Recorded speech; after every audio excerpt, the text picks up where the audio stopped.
नमस्ते श्रोताओ, जय सिया राम। आज की कथा में हनुमान जी और माता सीता की भेंट किस प्रकार अशोक वाटिका में होती है, इसका विस्तार से कथन इस कथा में किया जा रहा है। श्रोताओ, कथा अंत तक जरूर सुने। भगवान भोलेनाथ जी कहते हैं कि यह अनमोल प्रसंग सुनने से या देखने मात्र से आपकी मन की पूरी इच्छा कामना पूर्ण हो जाती है। तो श्रोताओं, कथा मन लगाकर जरूर सुने। विभीषण जी के कहने पर हनुमान जी रात्रि में अपना छोटा सा रूप बनाकर अशोक वाटिका में प्रस्थान करते हैं। एक पेड़ की डाली पर छुपकर बैठते हैं, पर कहीं भी माता सीता नजर नहीं आती। फिर वे प्रभु राम का स्मरण करते हैं तो माता सीता एक पेड़ के नीचे नजर आती है। माता सीता का इतना सुंदर रूप देखकर हनुमान जी प्रसन्न हो जाते हैं और कहते हैं, माता सीता होगी, यही मेरी प्रभु श्री राम की भार्या होगी। हनुमान जी वहीं से माता सीता के दर्शन ले लेते हैं और इसी के बीच विभीषण की पुत्री आ जाती है, जो उनके माँ ने कुछ फल उसके साथ भेजे हुए होते हैं। वो माता सीता से कहती है कि माता, यह फल खा लीजिए, जो मेरी माँ ने बड़े प्यार से भेजे हैं, खा लीजिए माता। वो उससे कहती है कि मुझे यहाँ जीना असह्य हो रहा है, कुछ खाना और पीना मैं अब भूल चुकी हूँ। मेरे प्रभु श्री राम की याद में मैं रात दिन तड़प रही हूँ। मेरे प्रभु श्री राम कब आएंगे और मुझे यहाँ से और इस राक्षसी दुनिया से मुझे कब बाहर ले जाएंगे। इस दुष्ट रावण ने मुझे भ्रमित कर कर मेरा अपहरण किया है। इस पापी रावण का जरूर विनाश होगा। इस पर एक राक्षसी आ जाती है और कहती है कि हमारे लंका नरेश रावण का जरा ही अपमान ना करो, हम सब मिलकर तुम्हें खा जाएंगे। जल्दी से मान लो और हमारे राजा की पटरानी बन जाओ।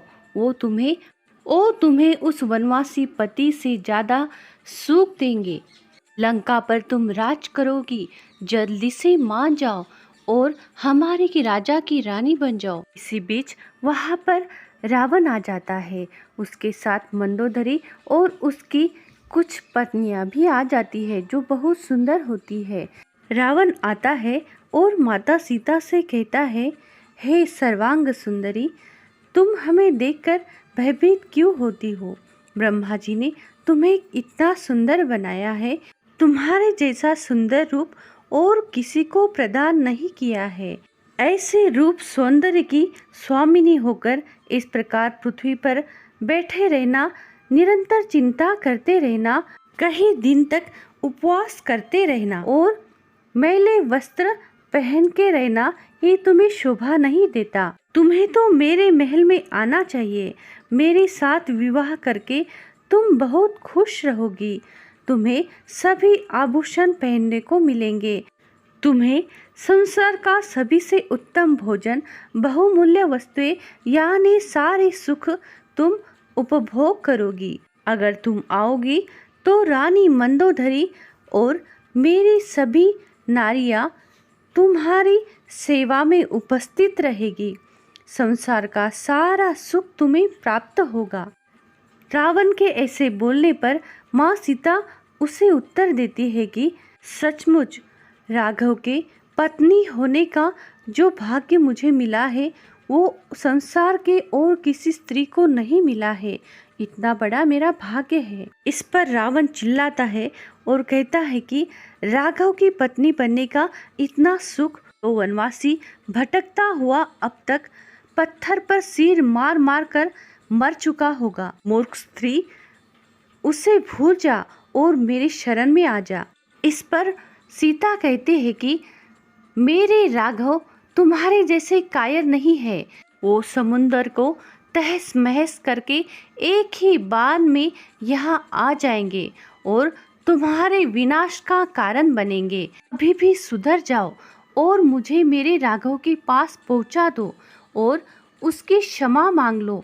वे दयालु हैं, तुम्हें जरूर क्षमा कर देंगे। इस पर रावण चिल्लाता है और उस पर चंद्रास्त्र उठाता है।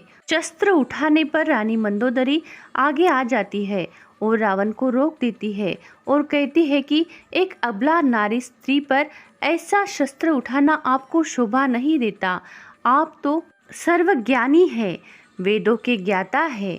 सीता हमारी अतिथि है, इसे छोड़ दो। इस पर रावण शांत होकर वहां से चला जाता है। इससे पहले सीता को रावण 2 मास की अवधि देता है और सभी राक्षसियों को कहता है कि इसे विवाह करने को मजबूर करे और ऐसा अगर ना हुआ तो तुम भी मारी जाओगी। रावण के जाने के बाद सभी राक्षसियां माता सीता के समीप इकट्ठा होकर उसे मजबूर करती है और विवाह करो ऐसा प्रलोभन देती है। हनुमान से ये सब देखा नहीं जाता।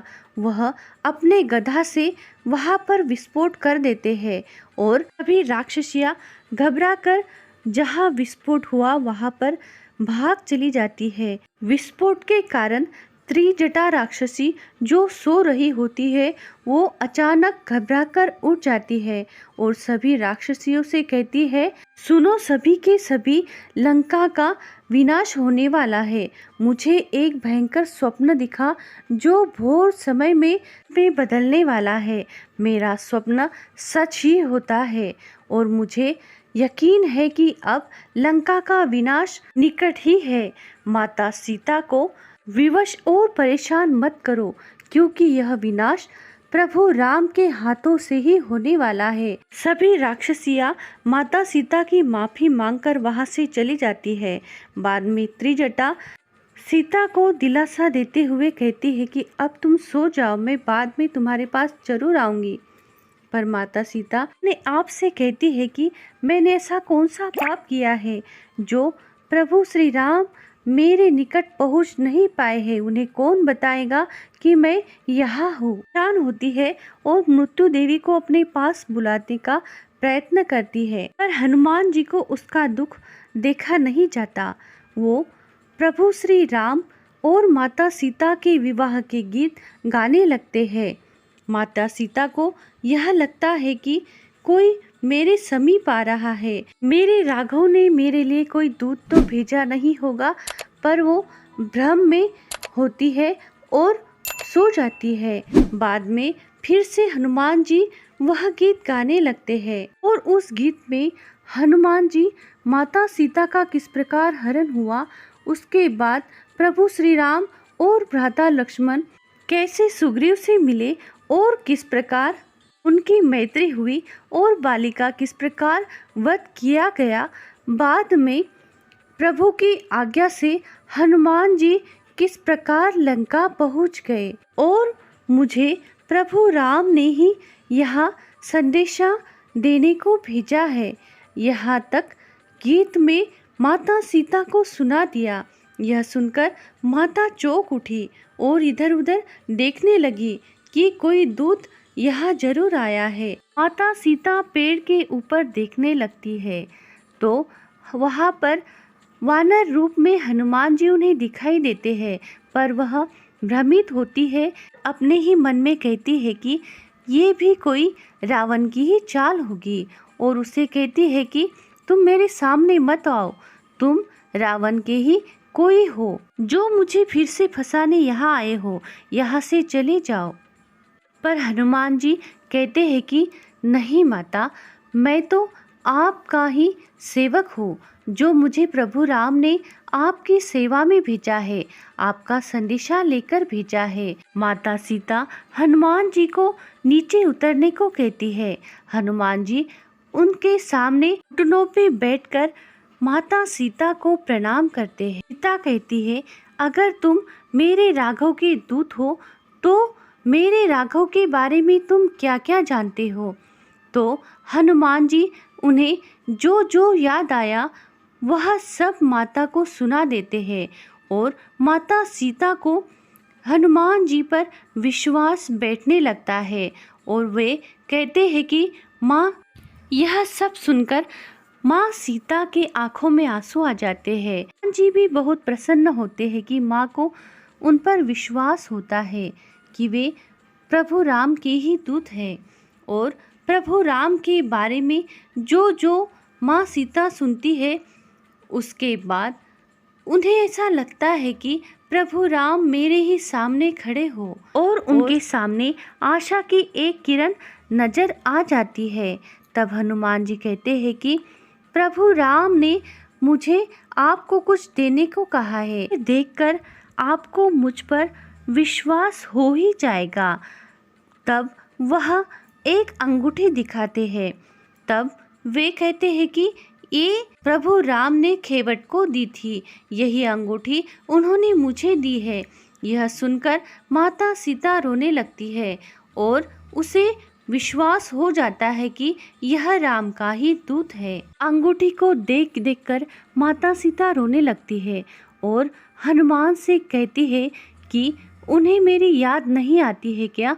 तब हनुमान जी कहते हैं कि क्या कहे माता, आप तो राक्षसियों से अपनी बातचीत कर कर अपना दिल बहला लेती है, पर वे किसी से बात भी नहीं करते। वे अपने ही अंदर अंदर घुट घुट कर जी रहे हैं और किसी को आपके बारे में कहते भी नहीं। उनकी नज़र आप में ही बसी है, एक टक देखते रहते हैं।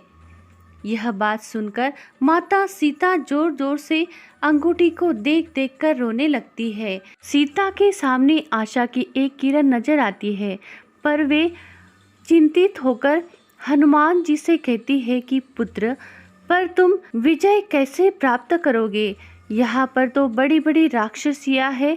इस पर हनुमान जी अपने शक्ति का प्रदर्शन माँ सीता के सामने करते हैं। इस पर माँ सीता को विश्वास हो जाता है कि वे विजय जरूर प्राप्त करेंगे और माँ सीता को यहाँ से ले जाएंगे। हनुमान जी जाते वक्त माता सीता से कहते हैं, सीता माँ, चाहे तो आप मेरी पीठ पर बैठकर अभी भी आ सकती है। मैं लंका से आपको कुशलता पूर्वक 100 योजन समुद्र पार करके आपको ले जा सकता हूँ, अगर आपकी आज्ञा हो तो। पर माँ सीता कहते हैं कि पर पुरुष के साथ जाना यह संभव नहीं होगा। मेरे राघव यहाँ आकर लंका को हराकर मुझे ले जाएंगे, मैं उनकी प्रतीक्षा करूंगी, यही धर्म योग्य होगा। तुम यह चूड़ामणि लेकर राघव को दे दो, उन्हें यह विश्वास हो जाएगा कि तुम मुझे मिलकर ही आए हो।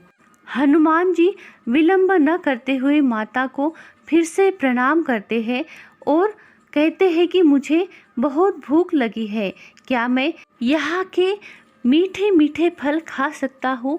माता सीता हनुमान जी को पुत्र कहकर आज्ञा देती है और हनुमान जी वहाँ से चले जाते हैं। इस पूरे प्रसंग को भगवान शिव शंकर और माता पार्वती ही देखती है और कहती है कि जो भी इस प्रसंग को देखता है या सुनता है, उसे बुद्धि, चातुर्य, सफलता और उसकी सभी मनोकामना पूर्ण होगी। तो कथा को विराम देते हैं। आगे की कथा सुनने के लिए हमारे धर्मी वॉइस चैनल को लाइक करें, सब्सक्राइब करें, शेयर करें और बेल आइकन वाला बटन जरूर दबाएं ताकि अगली कथा आप तक पहुंच पाए। श्रोताओं, कमेंट में जय सिया राम जरूर लिखें। कथा अंत तक सुनने के लिए आपका बहुत बहुत धन्यवाद। बोलो जय सिया राम।